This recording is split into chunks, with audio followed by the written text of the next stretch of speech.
Manhattan rents surged to an all-time high. Data from appraiser Miller Samuel and brokerage Douglas Elliman shows the median lease price in the Big Apple hit $4,750. It's a 13% jump from just 1 year ago. Joining me on set is Bess Freedman, CEO of Brown Harris Stevens. Brown Harris Stevens is a luxury real estate brokerage in the New York metro area as well as South Florida. So you're focused more on the higher end of the market, but inflation is just crushing us. Yep. The rent is too damn high, as someone once said.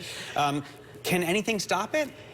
I think it's going to take time, you know, as we reset a little bit. We've seen more sales this year, which has been good, but there's a lot of pressure on rentals. And as people want to move here, they got jobs here. It's the talent capital of the world.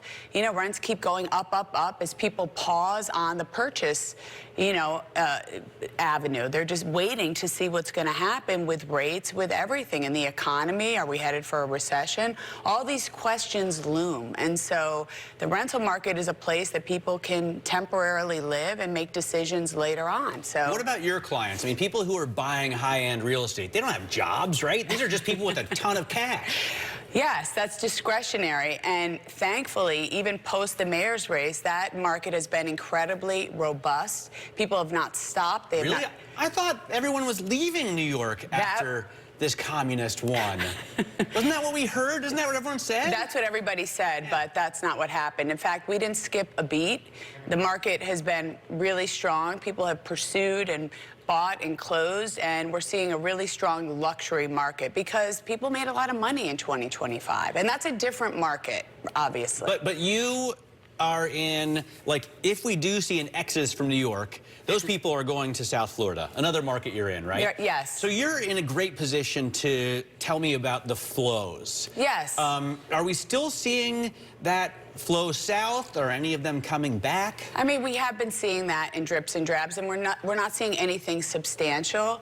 People do move to the south for other reasons, because they retire, because they want different weather, because they got a job there. So we've seen a little bit of that, but there's been nothing that is remarkable. You know, people have returned to New York. Yeah, that's what I'm wondering about. Yeah, people want to be a part of New York City. I mean, look at the tourism percentages, look at the office space, look at, people are back to work. The city is doing really well. Do you ever see people getting back to work at a pre-COVID level, like going into the office, or are we in a new era? I think that hybrid work. I think that maybe a Friday, you know, working from home has been okay, but I think people are saying you got to show up. You can't build culture on a Zoom. You got to see the whites of people's eyes, see how they're doing, check in with them, and talk to each other. And I think the companies that are committing to that are building a real future for their, you know, whatever they're building and doing. I'm going to talk to our economics and policy correspondent in a minute about Fed speak.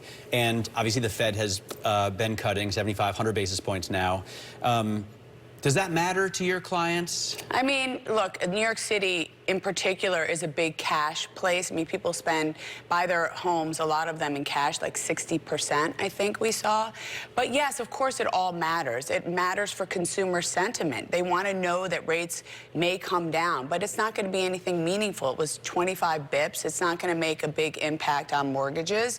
And I think that it's really an affordability issue that we face throughout America that's a bigger topic of discussion that we need to solve for. By the way, why is the New York market so cash heavy? Is it just because they have the money, or is it because they want to go into a co-op and the co-op wants to make sure that they don't have a big mortgage? Well, of the housing stock that you can buy in New York City, you know, the majority of that, nearly 70%, they are comprised of cooperatives. And yes, there are certain requirements, but this is a discretionary market. It's expensive to live here. It's expensive to rent here. So people tend to, you know, spend cash because it's a pied-à-terre market as well. It's a second home, a third home market. What are the hottest places right now?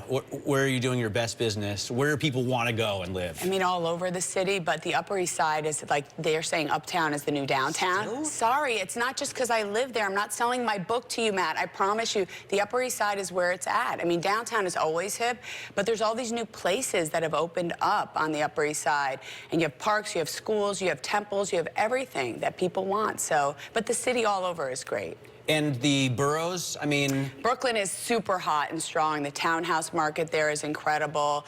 You know, it's just, you know, we're moving out further to different places because there's no room for everybody. Are you worried about the new mayor at all? I mean, what about your clients that own properties they rent out, right? You have, say, like some Saudi oil billionaire in here. He's got a whole building. And is he worried about price caps? I think that's, you know, for the rent regulation, that discussion is scary because people won't improve those apartments if it happens. But I think it's going to be harder to do than what he says. And I think, you know, people have to give him a chance. You know, we have to give him a chance. I care about good policies, not labels. I don't call yourself whatever you want, but give me good policies and we'll have a great city. Bess, it's great to have you here. Too, bud. I hope you have a fantastic holiday. Thank you. Bess Freedman there of Brown Harris Stevens. Quick check on what's going on.